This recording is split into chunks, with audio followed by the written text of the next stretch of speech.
네, 반갑습니다. 짠나무 TV 짠나무 인사드립니다. 지금 부산은 지금 비가 좀 내리고 있습니다. 많이 내리진 않는데, 근데 아마 뭐 새벽 계속 내릴 것 같은 느낌이네요. 오늘 마드리드에 도착했다고 이제 기사가 떴죠.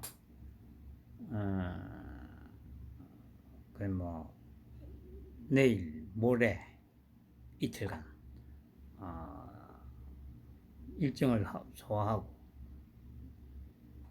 일일날 금요일날 도착하죠. 그리고 아마 오늘 한동훈이 아마 미국으로 갔죠. 28일이니까 아마 그렇겠죠. 아,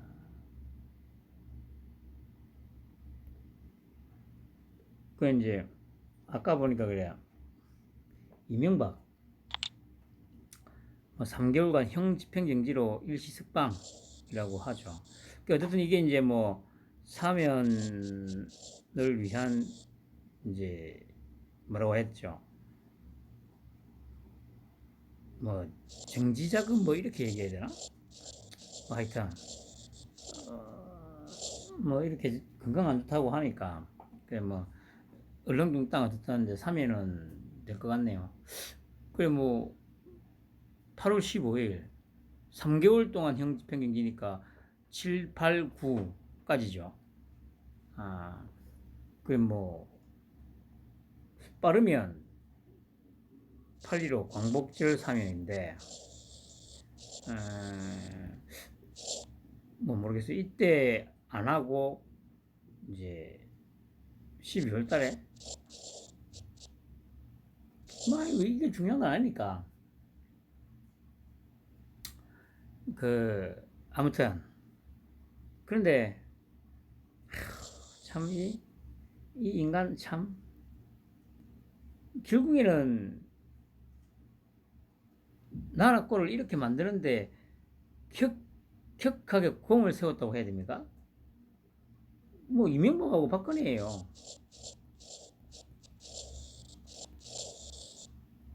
김대중 노무현 10년 지나고 어쨌든 이거 이명박이가 잡았잖아요. 그러면 당연히 만약에 자기가 정말 뭐 진정하게 뭐 보수고 뭐 자유민주주의를 수호하고 뭐 이런 어떤 뭐라고 해야 됩니까? 그 어떤 가치관이라고 해야 됩니까? 철학이 있었다면 앞선 정부들의 부정, 비리 이런 것들을 발본색원 했어야 됐죠. 그런데 취임하자마자 뭡니까 그 소고기 수입 사태 이 데모 이거 한 방에 이제 자빠지면서 솔직히 그래 이게 아니더라도 원래 이 새끼는 그 돈 외에는 관심이 없는 새끼잖아요. 돈 외에는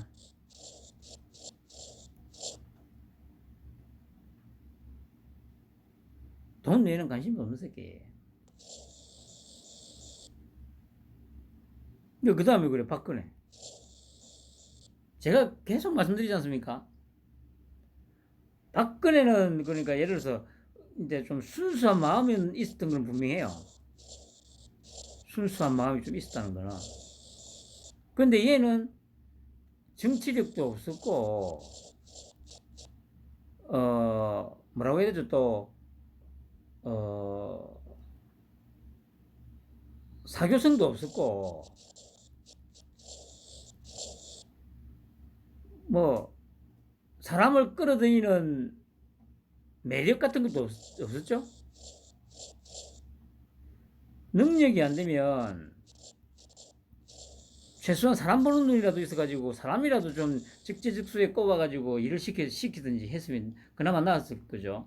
제가 몇 번 말씀드렸습니다만은, 처음에 애초에 취임하면서부터 바로 우병우를 민정수석을 시켰으면 자기가 그렇게 험악한 걸 절대 안 당했어요. 근데 첫 단추를 잘못 깨니까 그러니까 저기 뭡니까 초대 민정수석 곽상도, 초대 대변인 윤창중, 이 새끼는 이재명이하고 붙어먹었고, 이 새끼는 그냥 이것도 솔직히 생긴 것부터 마음에 안 들잖아요. 좀 뭐라고 해야 됩니까? 얼굴이라든가 눈이라든가 이런 걸 보면 좀 맑은 느낌이 안 나잖아요.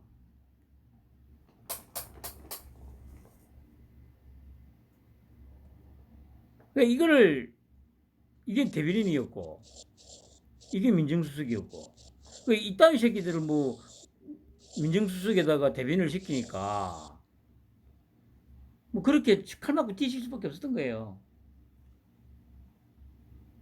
근데 뭐 이런 게 뭐 뭘 저기 능력이 있고 뭐 정치력이 있고 지도력이 있고 뭐 그런 게 있겠습니까? 다시 한번 말씀드립니다만은 박근혜는 딱 세 가지 때문에 치명적인 세 가지 그 장면 때문에 탄핵을 당할 수밖에 없었던 거예요. 그건 자초한 거라고 제가 계속 말씀드리지 않습니까? 그런데 박사모들 아직도 소위 보수 우리 박 대통령님 하는 것들은 그걸 인정을 안 해. 인정을. 그 인정을 안 하는 모습이 제가 한번 말씀드렸잖아요. 종교에 미쳐 있는 사람들이 자기 종교를 믿게 하려고 미친 듯이 막 말도 안 되는 소리 쳐 씹으리는 거. 예를 들면 뭐 기독교, 천주교는 조금 덜한가? 개신교, 신천지 뭐 하나님의 교회니 뭐 저 또 뭐예요 그거 여호와의 증인 뭐 이런 것들 많잖아요. 그런 것들 아니면 이슬람 똑같은 거라니까. 근데 이런 얘기하면 자기들은 부르 화를 당겨내겠죠. 그게 어떻게 같으냐고. 박사모나 찌빠나 대기문이나 똑같다니까. 근데 이런 얘기하면 절대 제가 인정을 안 해.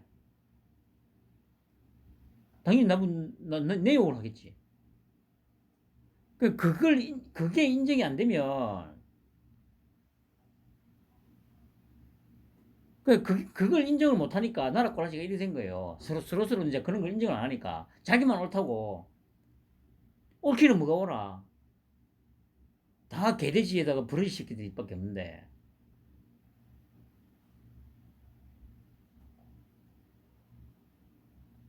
참말로. 그리고 이 그래 뭐 완도에 사라졌다는 뭐 오늘 이제 그래 뭡니까 그 차가 발견이 됐죠. 뻘에서 지금은 이제 만조 시간이 돼가지고 인양이 안 되고 내일 물이 빠지고 나면 이제 뻘에서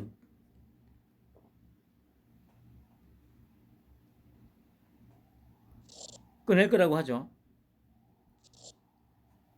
그래 뭐 지금 뭐 차문이 닫혀 있고 한 걸로 봐서는 이제 아마 극단적인 선택을 했을 거다 그렇게 이제 보통 이제 다 지금 예측을 하고 있는데 제가 어제까지 무슨 생각을 했냐면 그 재무가 좀 많이 있고 또 뭡니까 애가 완전히 축 늘어진 상태로 이제 등에 업혀가 나왔지 않습니까?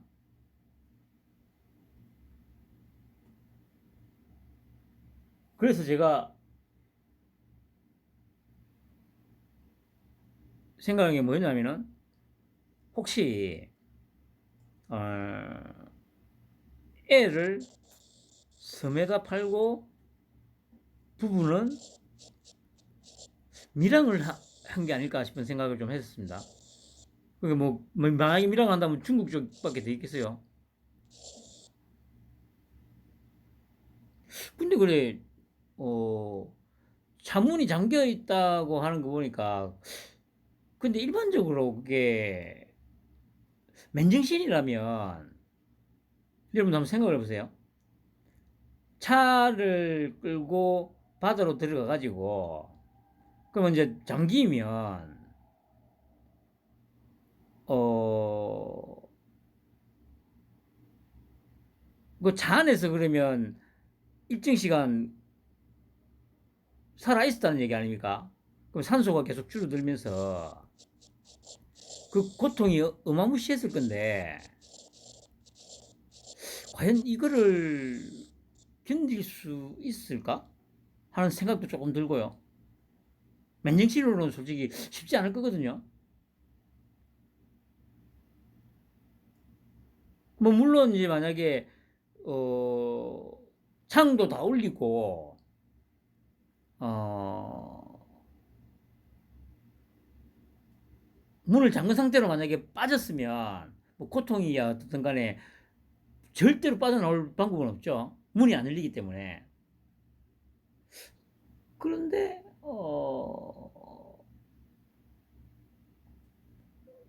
예를 들면 이제 뭐 그렇다고 방법이 아예 없는 건 아니죠.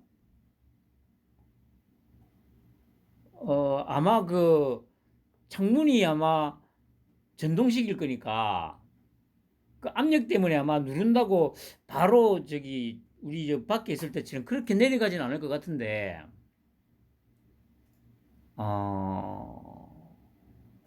뭐 하여튼 잘 모르겠어요.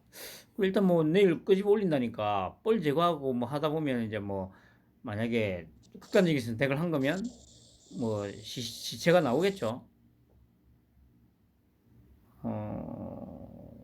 근데 제가 아직도 그래 조금 미심쩍은 거는 없을 수도 있겠다는 생각이 조금 들긴 해요. 차 안에 없을 수도 있겠다. 뭐 제 생각입니다. 근데 만약에 없다면 제가 말씀드린 대로 그렇게 어, 되지 않았을까 싶기도 해요. 뭐 내일 되면 뭐 결론이 나오겠죠. 그리고 이게 뭐 참 이게 뭐라고 합니까? 이게 제가 그냥 뭐 큰 건 아닌데 좀 어처구니 없다고 해야 됩니까? 하숙방에서 탄생한 아레아 한글 소프트웨어 디지털 한글 시대에 열었다. 그 이제 이게 이찬진이하고 당시에 지금 그 NC소프트 그 김택진입니까 하고 또 몇 명이서 그 당시에 89년에 하숙집에서 이제 뭐 만들어 보자 해가지고 이제 1년 후에 이제 나왔다는 거죠. 그런데 이제 이게 아마 그래 90년대 말이었습니까? 이게 아마 MS에서 이제 그래 그 인수를 하려고 했죠. 왜냐면 워드가 있으니까 자기들이 이 워드를 못 팔아먹으니까. 그랬는데 이제 그 당시에 저도 기억납니다. 뭐 국민들이 뭐 나서서 사주자 해가지고 뭐 했었지 않습니까? 근데 제가 뭐 솔직히 제 생각에는 그때 그냥 한글이 그냥 잡아서 야 되는 게 맞아요. 뭐 종합형이고 완성이고 뭐 말도 안 그저 대도 않는 소리 저 씹을 게 아니고요. 결국에는 솔직히 요 한글 때문에 지금 우리가 얼마만큼 낭비를 하는지 솔직히 한번 곰곰이 생각을 해보세요.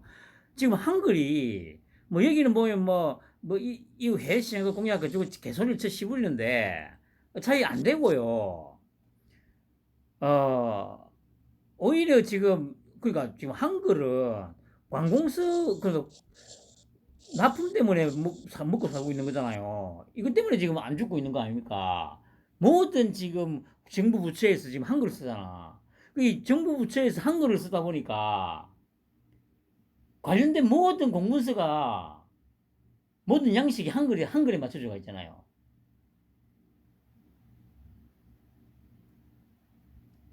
그러면 오피스도 사야 되죠. 한글도 사야 되죠. 이중 낭비라니까 이게.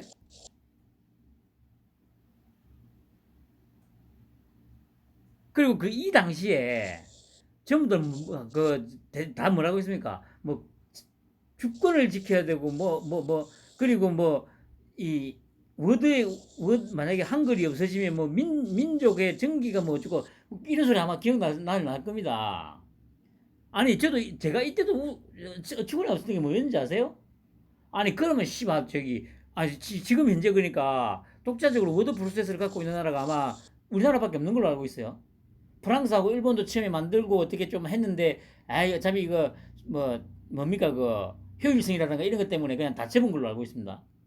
그러면 프랑스하고 일본은 지금 뭐 뭡니까 그 뭐 미국의 문화가 종속이 되고 다 그렇게 됐습니까 지금? 아니거든요. 유독 제가 그러니까 우리나라가 수준이 진짜 개쓰레기라고 하는 이유가 이런 거예요. 그냥 정부가 그게 말이 되건 안 되고 막 그 언론을 동원해서 좀 몰아가면 그냥 다 쓸려간다니까. 지금도 그러잖아요. 제가 계속 얘기하잖아요. 하루가 멀다 하고 전 언론에서 말도 안 되는 가짜 뉴스를 갖다가 끊임없이 생산내는데도 그 걸러내지를 못해. 절대 걸러내지를 못해.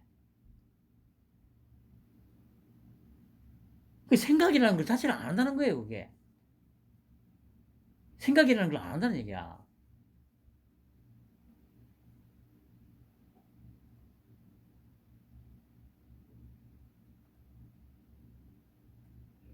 또 나중에 그걸로 뭐 어떤 건으로 관련해서 또 얘기가 나올 건데 나올 거긴 합니다만은 한글은 없어져야 돼요.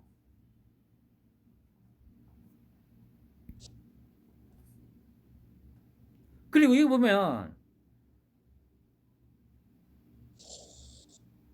한글이 3년을 30년 이상 사용되고 있는 가장 큰 이유는 한글 문서 작성이 최적화됐기 때문이다. 특히 한국식 문서에 빼놓을 수 없는 각종 표와 서식을 만드는 데는 다른 프로에서 비교하기 어려울 정도로 편하다는 평가다. 아니거든요. 만약에 처음부터 한글로 엄청나게 막 그 공부를 많이 하고 했으면 그럴지도 모르겠어요. 그런데 한글이 표가 어마무시하게 불편합니다.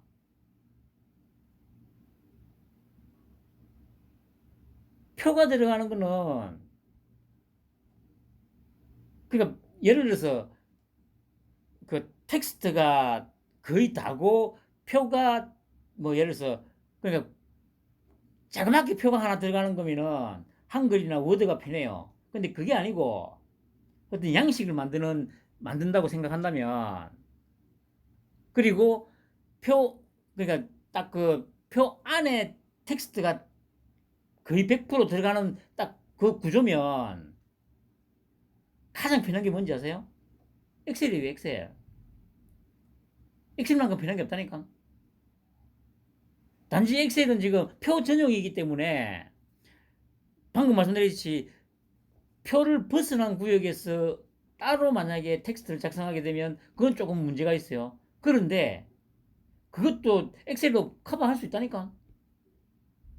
왜냐하면 전체를 틀로 만들어 놓고 내부에다가 필요한 표를 만들어 가지고 작성을 하면 돼요.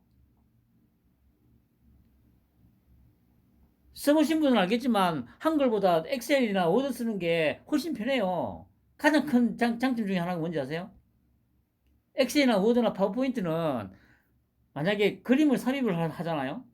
그러면 딱 커서가 깜빡이고 있는 그 위치가 어 좌측 상단이 돼요. 좌측 상단. 커서가 깜빡이는 그 위치부터 정확하게 그림이 딱 갖다 달라붙거든요. 그런데 한글은 그게 안 돼.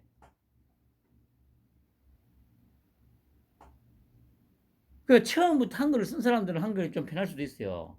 그런데 처음부터 한글을 안 쓴 사람들은 한글이 어마무시하게 불편하다니까요. 표를 만들어 놓고 그림을 갖다 붙여 넣으려면요. 저도 한 번씩 하다가 짜증이 나서 진짜 그 방금 말씀드렸듯이 웬만한 거는 저는 그냥 엑셀로 다 하고 그리고 텍스트가 있어도 웬만한 거는 그냥 그 워드로 다 해요. 워드로. 훨씬 편해. 그림 갖다 붙여넣기도 편하고. 단지 뭐 폰트 얘기를 하는데 제가 보기에는 요즘에는 아마 거의 다 호환이 되는 걸로 알고 있습니다. 오피스에서도. 그냥 이게 무슨 개소리를 쳐 씹으면 비교하기 어려울 정도 편하기는 뭘 편해요. 어마무시하게 불편한데. 중요한 거는 뭐냐면 이 초보자도 그냥 저는 직관적이란 말이 있잖아요. GUI라는 게 뭡니까? 그래픽 유저 인터페이스 아니야. 그러면 딱 봤을 때 직관적으로 이렇게 하면 되겠구나. 근본 기본적으로 딱 떠올라야 돼요.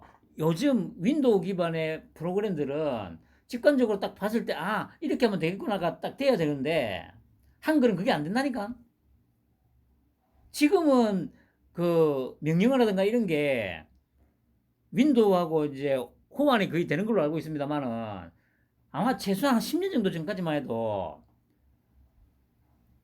우리가 일반적으로 윈도우에서 쓰는 단축 키들이 한글에서는 안 먹혔다니까. 아예 따로 넣어놨어요. 따로. 윈도우를 기반으로 하면 윈도우의 기본적인 단축키가 먹혀야 되는 거냐. 근데 안 먹혔다니까. 근데 지금은 아마 먹히는 걸로 알고 있습니다. 그런데 뭐 이게 편하다고. 이런 것도 일종의 국뽕이잖아요. 국뽕.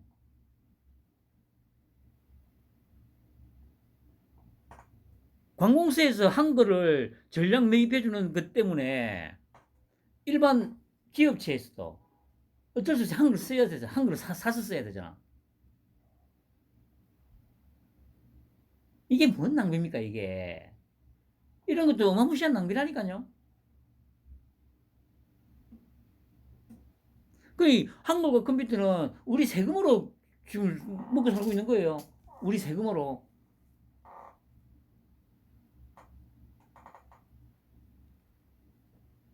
제발 정신 차려야 된다니까요. 그리고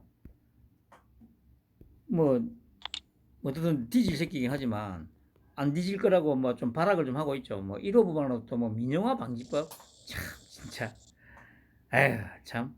그러니까 이게 잔머리죠 잔머리. 얘도 이제 이제는 이제 끝물이에요 끝물. 끝물.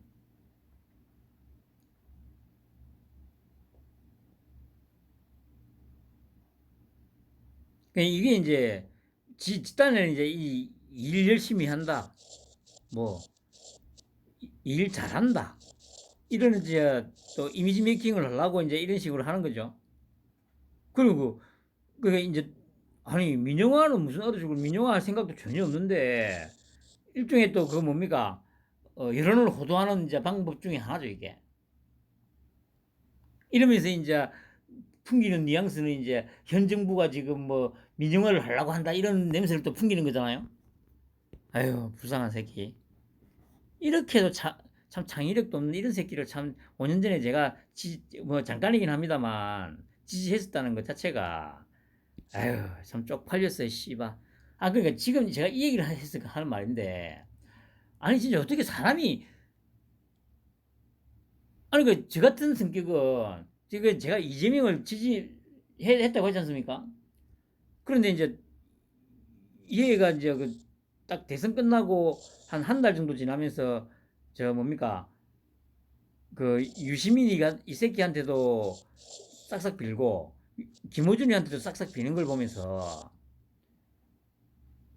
저는 열이 받았거든요.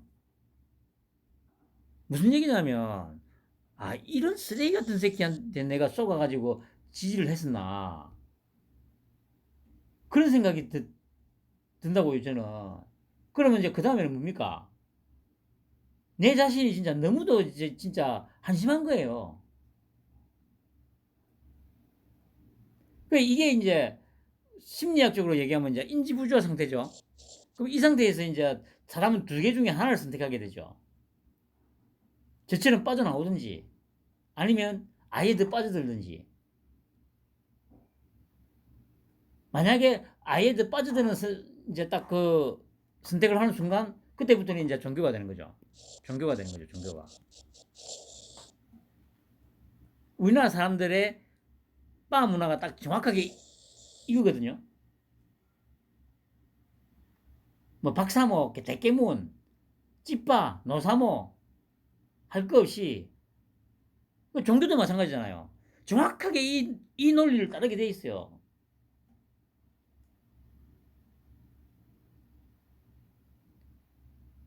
인지부조화 상태에서 그러니까 서로 상충되는 논리가 인지부조화라는 게 그거지 않습니까? 상충되는 논리가 딱 머릿속에서 지금 이 혼란을 겪는 상태가 딱 인지부조화 상태거든요. 그러면 사람이 평생을 그 상태로는 못 살아요. 그러면 상반되는 그 두 개 중에 하나를 선택을 해야 돼. 방금 말씀드렸듯이 이재명을 놓고 보면 5년 전에 이재명을 지지한 사람들, 그 당시에는 보통 이제 송가혁이라고 불렀죠. 저는 송가혁 멤버는 아니었습니다만은, 저는 개인적으로, 지금처럼 개인적으로 지지하는 거였습니다만은, 그럼 이제 이재명을 지지를 했어요. 근데 대선이 끝나고 은행을 보니까 이거 완전 쓰레기야. 그러면 제가 말씀드린 저 같은 혼란은 이제 아마 거의 대부분은 겪었을 겁니다. 이상하다. 조금 내가 처음에 생각했던 거하고 좀 다른 것 같다. 그러면 이제 머릿속에 이제 이재명을 지지할 때 이재명은 그런 사람이 아닐 거야. 그 생각하고 이거 개새끼 쓰레기구나 하고 두 개가 혼재돼서 막 충돌을 할 때 저는 딱 그 두 가지 모습을 보면서 이거 쓰레기구나라고 판단을 하고 빠져나온 거고요. 거의 대부분은 아니야. 무슨 깊은 뜻이 있을 거야. 하면서 자기 합리화를 하면서 이재명을 지지를 하죠. 이 순간부터 딱 종교가 되는 거예요. 그 순간부터는 못 빠져나와. 이건 노사모, 찌빠, 대깨문, 박사모 그 외에 모든 종교, 모든 종교는 아니죠. 다신교는 이런 식의 그 논리가 교리가 아니기 때문에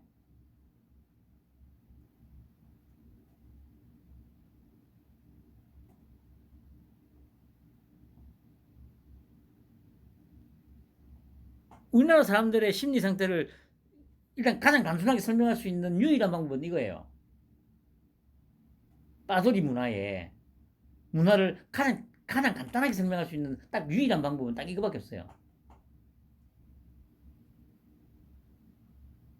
근데 저는 그러니까 말씀드렸듯이 내가 이런 개 쓰레기 새끼한테 쏘아가지고 내가 이런 새끼를 지지했다고?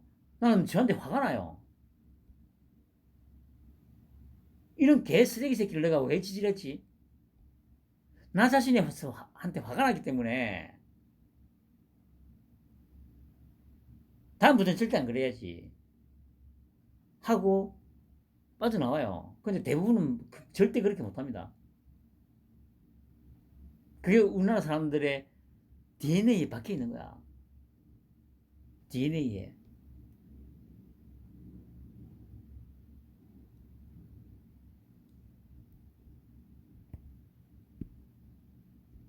그리고 7월 임시국회 단독 소집한다고 하죠.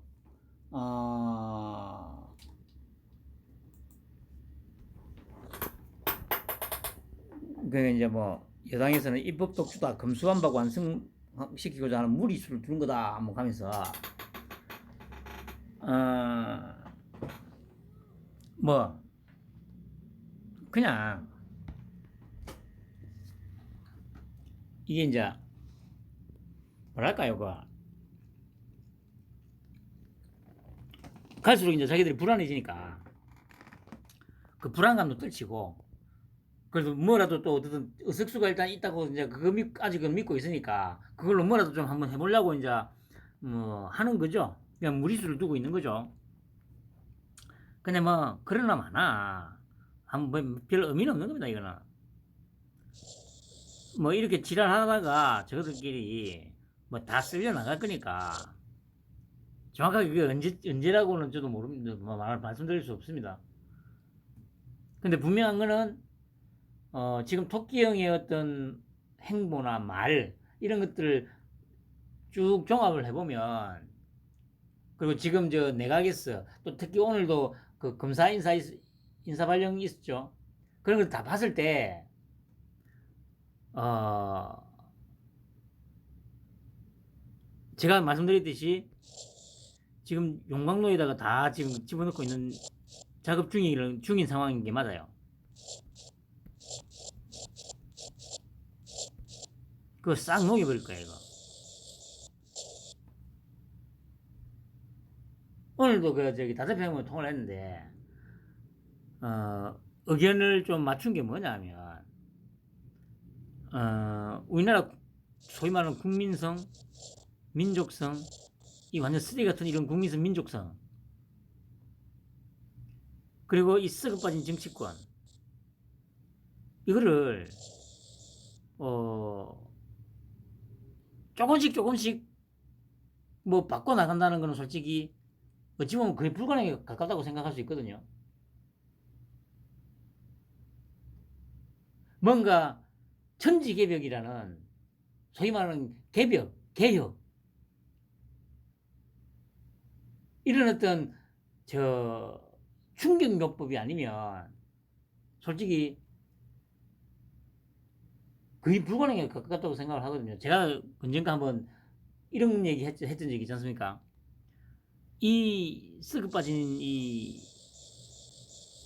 뭐라고 해야죠? 유전자 DNA를 고치려면 최소한 100년 정도는 지나야 된다고. 아니, 처음에는 제가 한 30년 얘기했죠. 그러니까 이 30년이라는 것도 정말 이 지금 토끼형 같은 인물이 계속 30년 동안 끊임없이 나와줘야 되는 조건 하에서.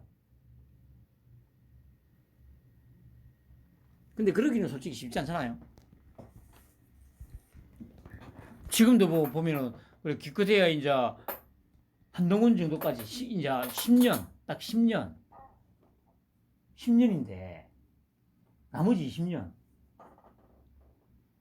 지금 시스템이 그대로 간다면 단임제인데, 제가 말씀드렸듯이 그 토끼 형이 자꾸 미국 시스템 지금은 안 합니다만 초창기 때 미국 얘기한 거 보면 그쪽을 모델로 해서 하지 않을까 싶거든요.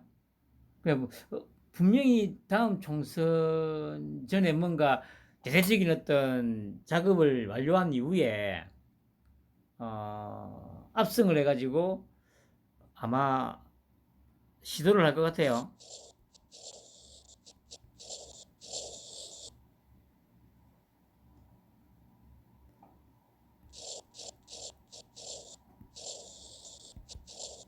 이게 성공하면 이제 5년, 4년, 4년. 그리고 그 다음으로 그래 뭡니까 뭐 그냥 뭐라고 해야 됩니까? 여담 삼았어. 지금 그래 그 금감원장이 좀 약간 좀 뭐라고 해야 되죠? 튄다고 해야 되나?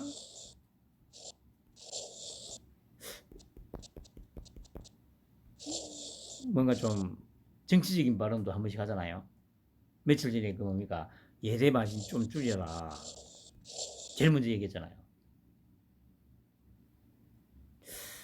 괜찮을 것 같아. 근데 솔직히 어떤 인물은 아주 뭡니까?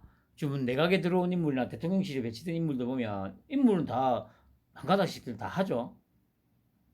아니 그래 어제 그 뭡니까 이상민 장관도 보니까 뭐 대단하더만.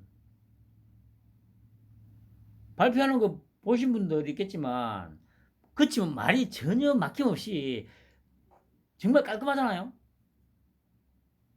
그리고 기자들이 그렇게 빨갱이 새끼들이 막 그 말도 안 되는 질문을 하는데 그게 그런 것에 대해서도 전혀 머뭇거리거나 막히거나 함 없이 거침없이 반응을 하잖아요.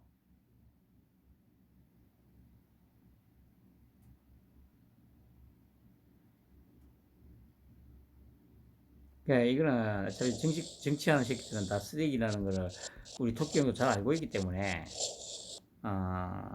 어쨌든 아마 한꺼번에 작업을 쳐가지고 다 그냥 무력화시킬 것 같아요. 아까 말씀드린 이 용광로에 다 집어넣고 그냥 다 녹여가지고 그냥 통합의 정치.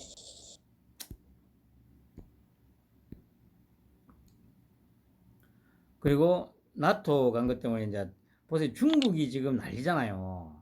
한국은 강대국의 졸. 중국 나토 회의 가는 윤통령 맹비난.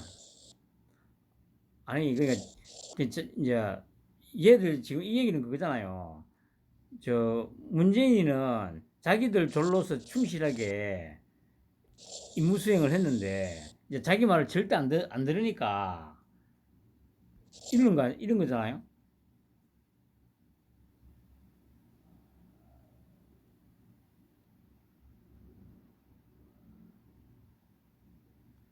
그 이제 뭡니까? 개가 짖는 게 이유가 뭡니까? 무서워서 짖는 거잖아요. 딱 그거라니까요. 지금 떼놈들이 이렇게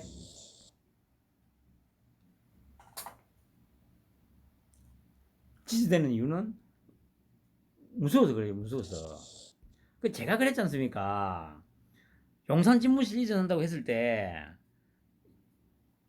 사회적 의미, 역사적 의미, 경제적 의미 얘기했잖아요. 딱 나오잖아요. 러시아, 중국, 북한으로 대표되는 이 대륙 세력하고 완전히 단절하고 자유주의 세력, 자유민주주의 세력, 해양 세력, 유럽, 미국, 일본 해양 세력하고 같은 편 묻겠다. 그래가지고 너희들 다 뒤질 거야. 뭐 이런 거. 제가 이 얘기 했었잖아요. 그대로 하잖아요, 지금.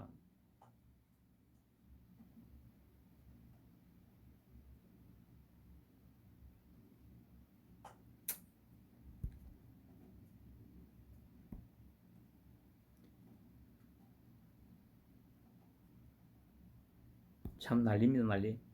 그리고 최재형이가 뭐, 그 김정재가 이준석이가 혁신위원 5명을 지명했다고 하니까 최재형이가 혁신이 이준석이 지명한 사람은 나 하나뿐 뭐 이렇게 했다는 거죠. 그런데 아니 그러니까 이준석이가 직접 임명한 거는 네 하나밖에 없겠지. 근데 어차피 네가 임명한 게 다 저기 이준석이 대거리잖아. 씨발라마. 아 이게 또 진짜 더러운 새끼죠. 배치 단게 누구 때문입니까? 토끼 형 때문이었잖아.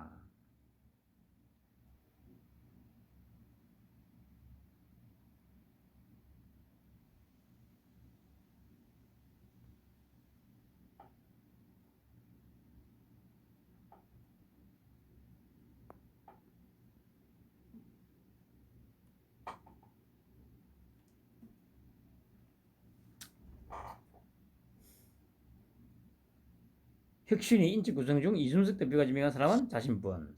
2년 후 총선에서 승리, 윤석열 정부의 성공적인 국정 운영을 뒷받침하고 보수의 가치를 지키는 지속 가능한 정당이 되기 위해 아유 뭐 개소리쳐 씨부리고 자빠졌네 씨발 것들. 이 배신의 대가는 처절할 겁니다. 처절할 거예요.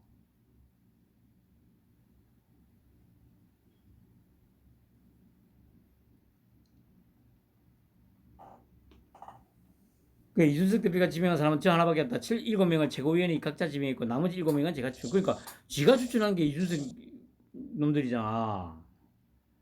아유 참말로 씨발. 그 중요한 거는 그 제가 지난번에 한번 얘기했던 것 같은데 서모 국회의원이라고 있다고 하더라고요. 아줌마인데 국힘에 이 아줌마가 아마 기억하실 분도 있을 텐데 그 3월 10일 날 11일 3월 10일 날 당선 발표되고 나서 당사로 갔죠. 그래가지고 확정이 됐을 때, 아,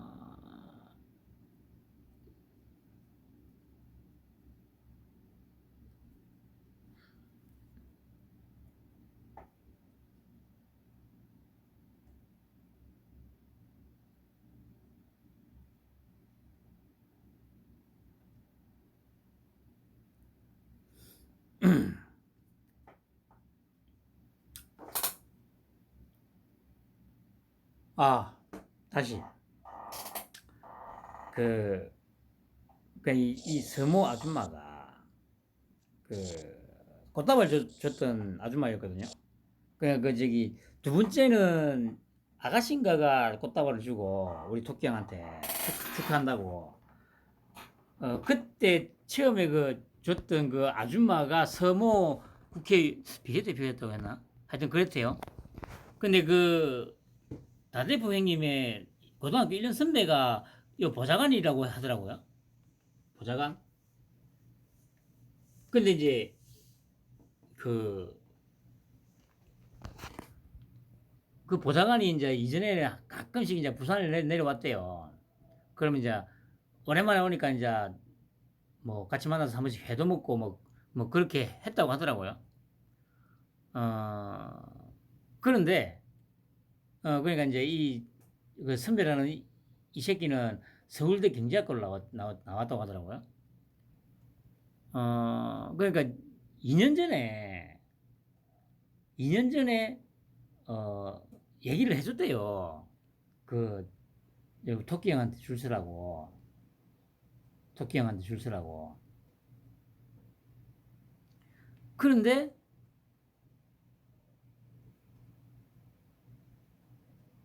안 했죠.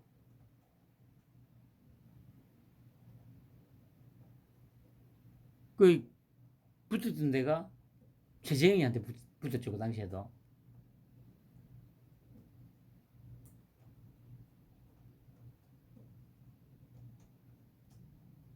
그런데 이제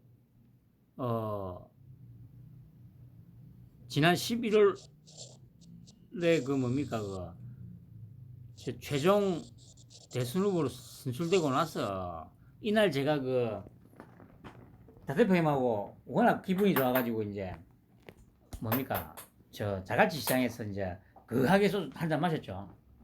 그날 마지막으로 통화를 했죠. 이제 그러니까 다대표님이 그 선배라는 그 병신 같은 새끼하고 그 최후까지도 홍준표가 될 거라고 또 생각을 했대요. 그러니까 마지막으로 그게 아마 그러니까 최종 후보가 선출되기 한 사나흘 정도 전인가 우리 토끼형 캠프로 갔었거든요. 그래 이제 5일이 돼가지고 이제 다대표님이 얘기한 대로 됐잖아요. 그러면 말을 들어야 될 거 아니야. 토끼형 옆에 꼭 붙어 있어야 될 거 아니야. 지금은 뭐 뭔가 없더라도 그런데 또 최재형이한테 붙자는 거지. 그 국회의원 서모 아줌마가 정말 어리석죠 인간이. 그러니까 이제 다대표님도 분석하기를 이제 어떻게 분석하냐면 이때까지 자기가 다대표님이 했던 말이 다 맞았는데 왜 사람들이 수긍을 제대로 안 하고 시키는 대로 안 할까? 다 맞췄는데도 불구하고 그건 이유가 딱 하나밖에 없더란 거죠. 자기는 일단 하나만 놓고 보면 서울대 나오고 경제학과 나왔고 다대표님이 뭐 어차피 여기 뭐 동아대 이제 법학과밖에 안 나왔으니까 거기에서 오는 어떤 자괴감이랄까? 그런 게 작동을 하는 거죠. 아니 근데 사람이라는 게 아까 저도 말했잖아요. 이재명이 개새끼 이거 지지했다가 아닌 걸로 알고 완전히 빠져나와야 될 거 아니야. 그러면 다 맞았는데 말을 들어야 될 거 아니야, 그러면. 그건 어쨌든 최대한 조용히 몸 낮추고 있으면 나중에라도 뭔가 하나 자리를 준다고 그 얘기를 다 했는데 아무 반응이 없으니까 뭐 공공기관장이든 뭐든 자리 하나 있겠지라고 생각하고 있었는데 그게 전혀 없으니까 또 들렁 또 이제 여기 갖다 붙은 거예요. 이게 다 이준석이 최재형이 김무성이 딱 그 라인이잖아. 어차피 최재형이가 그 김무성이가 땡긴 놈이니까.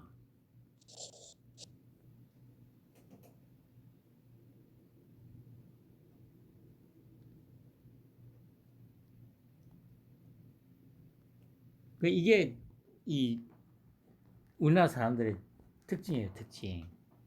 그 이제 자기 마음속에 이런 게 있는 거지. 나는 그래도 씨발 서울대학교 경제학과를 나왔는데 어디 저 지잡대 나온 저 새끼가 그러니까 다 맞춘 게에 대해서 어떤 질투심도 발동하는 데다가 그럼 질투심이 발동하면 질투심 그래 에이 뭐 하나 욕이라도 하고 뭐 에이씨 하더라도 이때까지 다 맞았는데 말은 들어야 될 거 아니야. 겉으로는 욕을 하더라도 와 그런데 또 최재형이 밑에 가서 붙었대요. 와, 내 진짜 이게 우리나라 사람들 정특이야, 정특.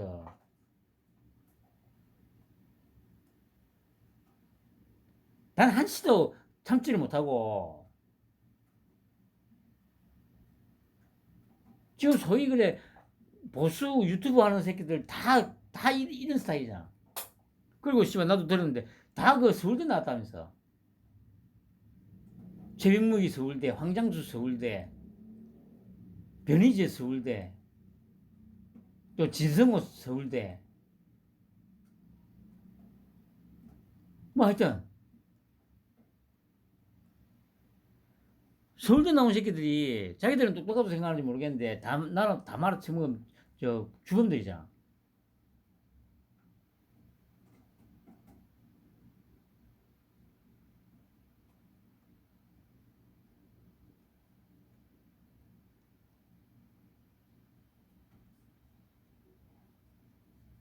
참.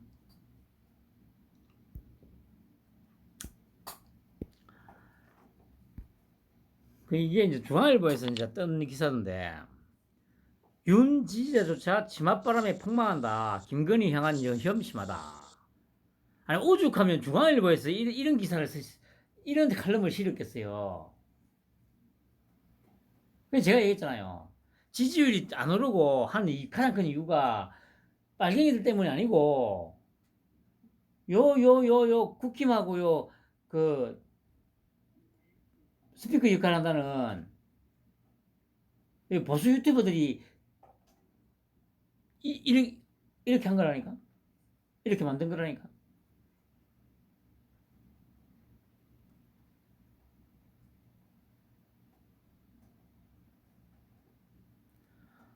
지난 17일자 한 인간지 윤 직무평가 최도 50% 아래로 극장 방문 김건희 평가 안 좋아 라는 기사가 실렸다.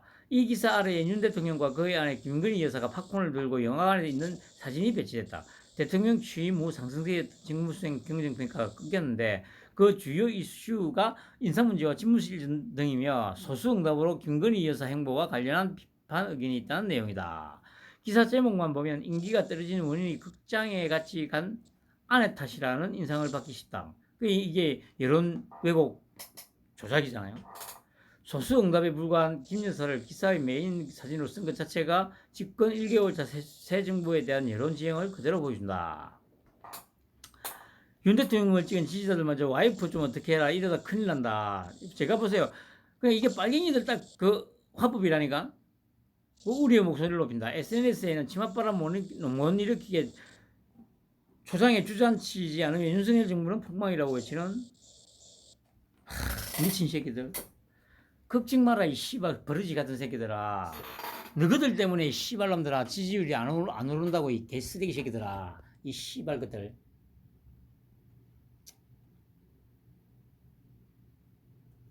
근데 걱정 마.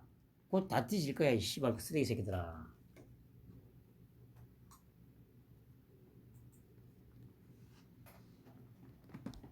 에휴. 다 뒤지는 꼴을 나도 봐야지 이 씨발로 것들. 제가 늘 얘기하잖아요. 이 지금 이게 열린 공간 빨갱이들이 지금 만들어 놓은 프레임 아니야. 근데 빨갱이들이 만들어 놓은 프레임에 빠져가지고 보수라는 것들이 그러면서 뭐 좌파는 머리가 나쁘다고 개초 같은 소리 하고 자빠졌네 이 씨발 것들. 그래 그 머리 나쁜 새끼들이 만든 프레임에 그대로 빠져가지고 씨발 허죽대고 있는 너희들은 머리 존나 좋네 씨발 것들아.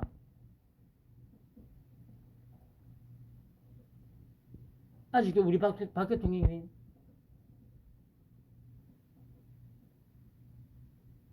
박근혜가 왜 뒤졌냐고. 다시 한번 말하지만 딱 그 세 장면이 결정적이어서 세월호도 결정적인 게 아니었고 그러니까 세월호로 그렇게 지랄한 게 먹혔기 때문에 잡아진 거라고. 근데 그 먹히게 만든 원인이 뭐냐 얘기하지만 첫 번째가 해외 순방만 갔다 오면 최소 3일에서 최대 열흘 정도 동안 콧배기도 안 비쳐. 콧배기도.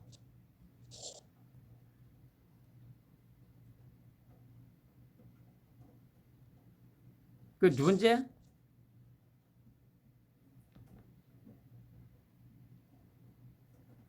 그 국무회의 대면 보고 관련해서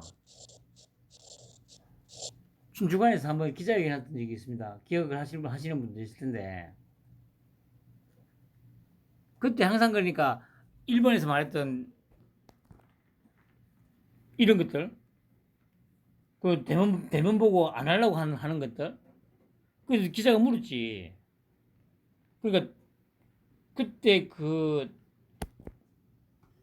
박근혜 우측인가 좌측인가에 쭉 도열해 있던 장관들을 쳐다보면서 실실 웃으면서 꼭 대면 보고가 필요하냐고. 그게 언론을 통해서 고스란히 다 중계가 됐습니다. 그리고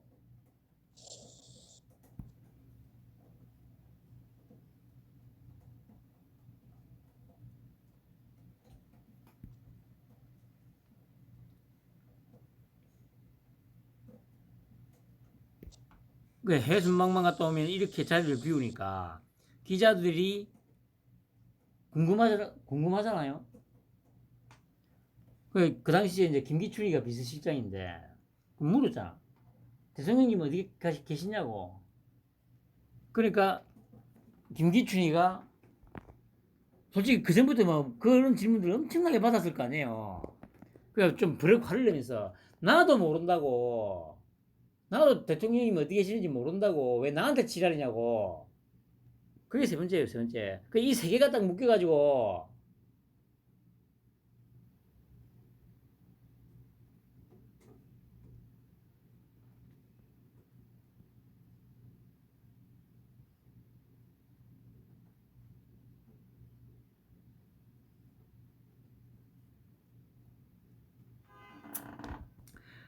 이 세 가지가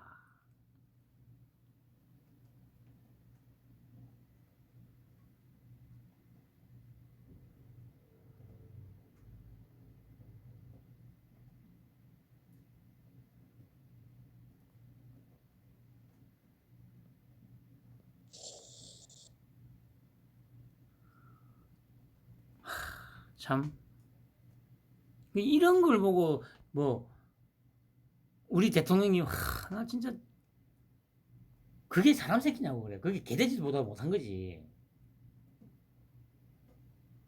아니 이런 모습을 15년 내도록 봐놔놓고 아니 어떻게 지지가 되냐고. 이재명 지지하는 것보다 더 씨발 더 어처구니가 없는 거라니까.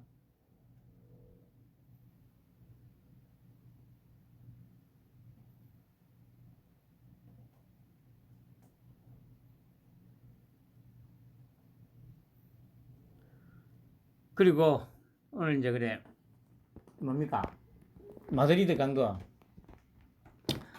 거기서 이제 오늘 이제 기사가 났죠.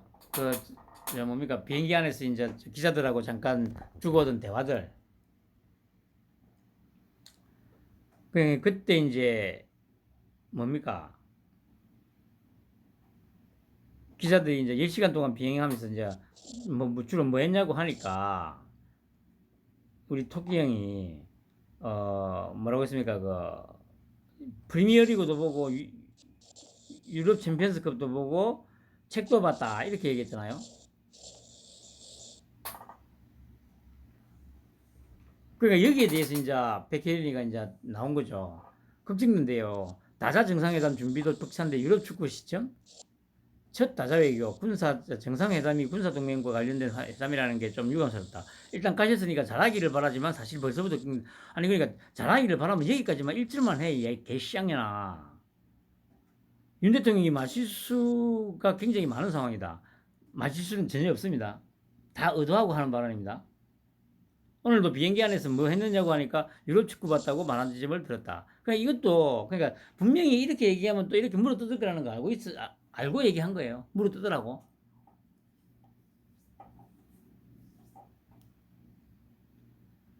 정상회담을 앞두고 스페인으로 가는 10여 시간 동안 사람 하나하나 익히고 그 사람에 대한 인적 사항과 무슨 얘기를 나눌지 이런 것을 준비하기에도 벅찬 시간인데 유럽 축구를 보셨다고 하니까 걱정스럽다.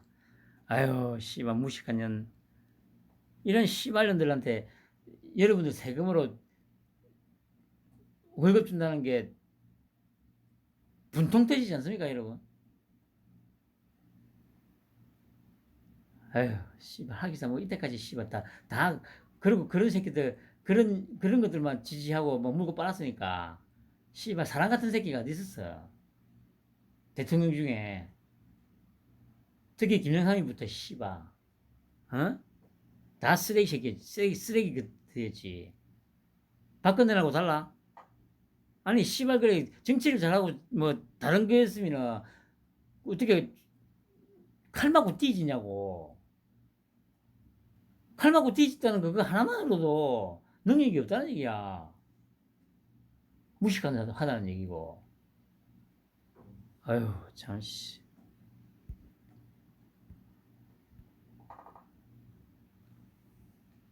이거 보세요. 저 이거 아침에 사진 보고 좀 놀랐는데 이 뭐 애도 아니고 이 손잡고 그 제가 이것도 역시 연맥이는 거지 연맥이는 거.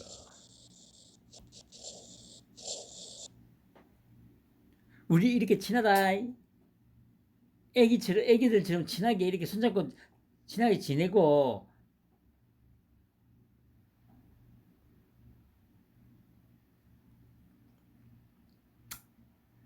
에휴 참. 그냥 이거 가지고 종편이 어디고 계속 할 줄을 물어뜯었습니다.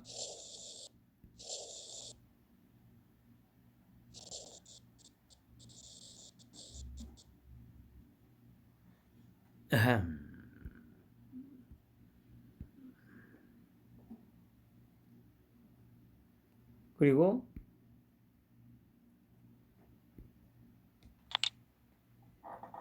뭐 경찰 독립선언문 참나 진짜 기가 차서 와 이 미친 새끼들이.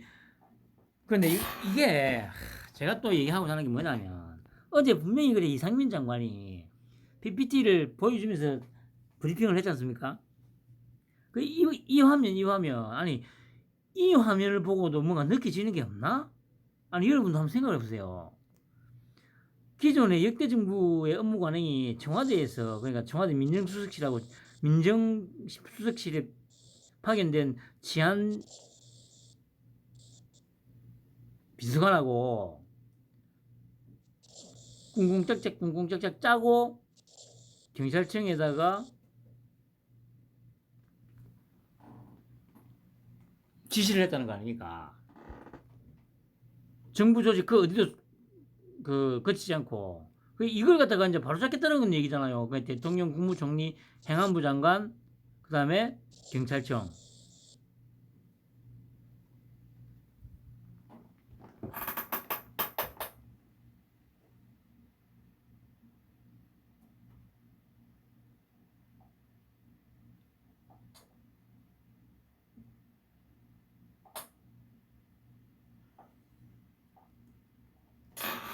그럼 이 그림만 봐도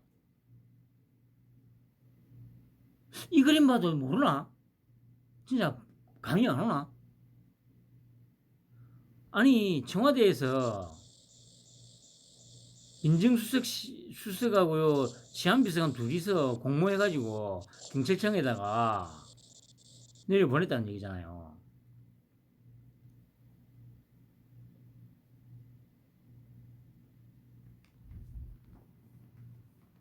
이런 거에 대해서 우리나라 사람들은 전혀 생각을 안 해요. 그럼 뭐지 이거 뭐 아니 이 표만 봐도 이게 아 이게 이렇게 가는 게 맞구나가 딱 나오잖아. 아 씨발 진짜. 근데 하여튼 이 양반도 와 참 역시 대단하죠.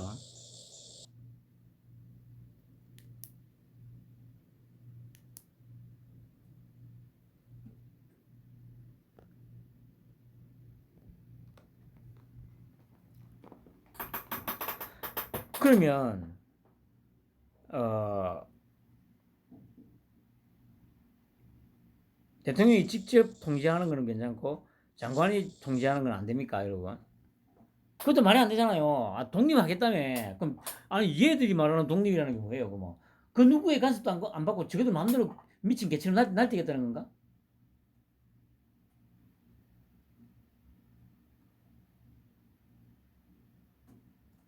참. 그러니까 종편이든 어디든 이렇게 얘기를 해야 될 거 아니에요. 이렇게. 그러니까 이 이상민 장관이 직접 나와가지고 브리핑을 하는 솜씨 그리고 이거 이 도표 이걸 정확하게 설명을 해줘야 될 거 아니야. 그건 절대 안 하지.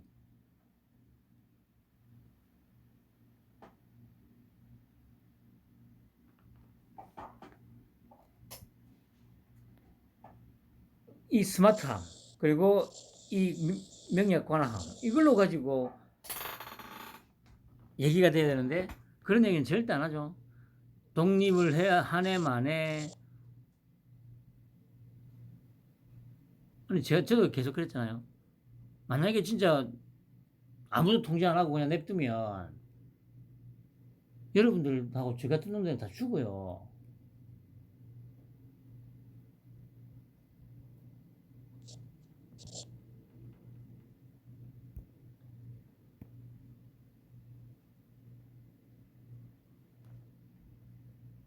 아이고 많이 졸린 관계로 빨리빨리.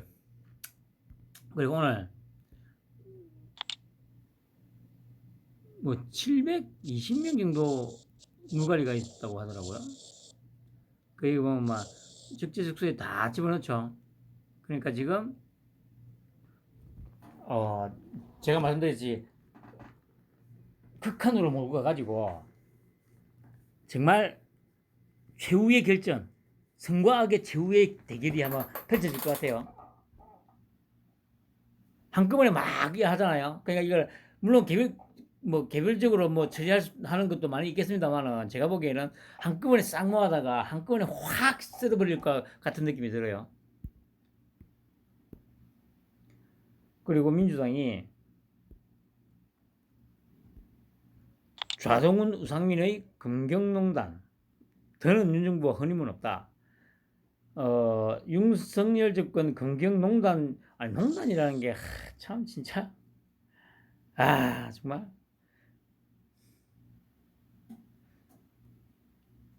윤석열 정권 법치농단 저지 대책단을 만들어 법무부 장관 출신인 박범계 이 실력 알잖아요. 이런 실력이 단장이 되면 아휴 뭐 여기도 마찬가지잖아요. 서영경과 이 개쌍년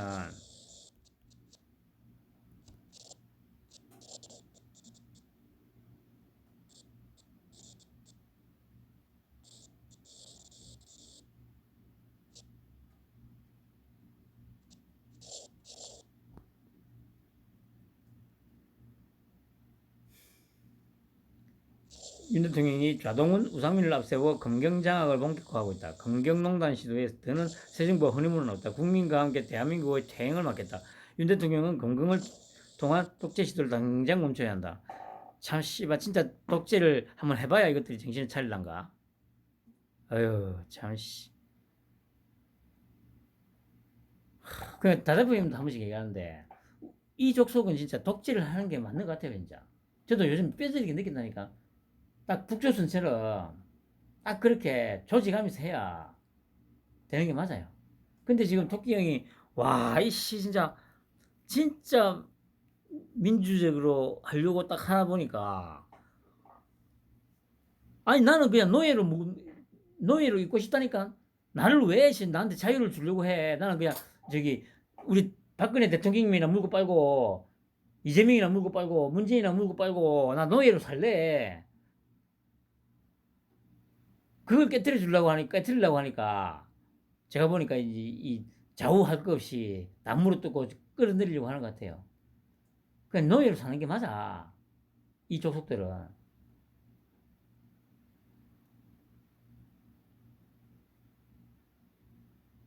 그 노예한테는 몽둥이가 약이고.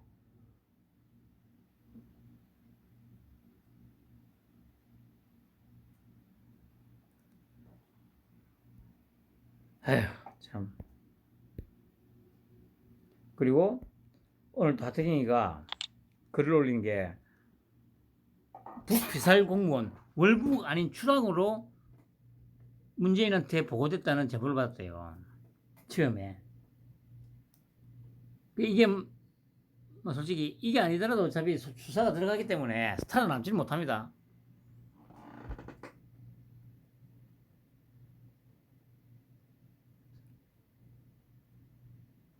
대통령 서면목은 딱 한 문장이었다. 추락으로 추정되는 사고가 있었고 북측 해역에서 우리 국민이 발견됐다. 이게 끝이다.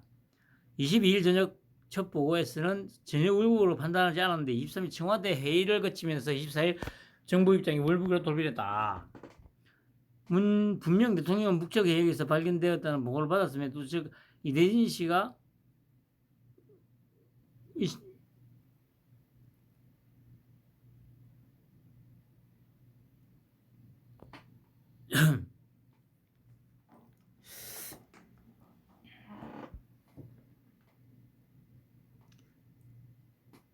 분명 대통령은 북측에 의해서 발견됐다는 보고를 받았음에도 즉 이대준 씨의 위치가 확인되었는데도 구조 관련 아무런 지시를 하지 않았다는 거다. 이렇게 계속 몰아가야죠.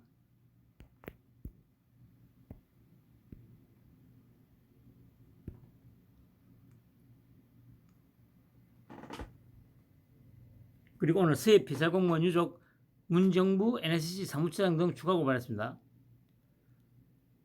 청와대와 해양경찰청 관계자를 검찰에 추가로 고발했다.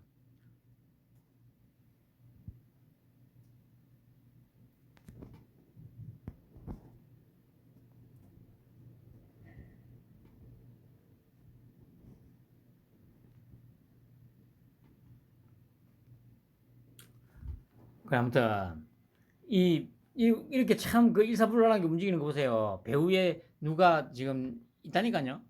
이 그림을 잡아주는. 펜 한번 보내시기 바랍니다.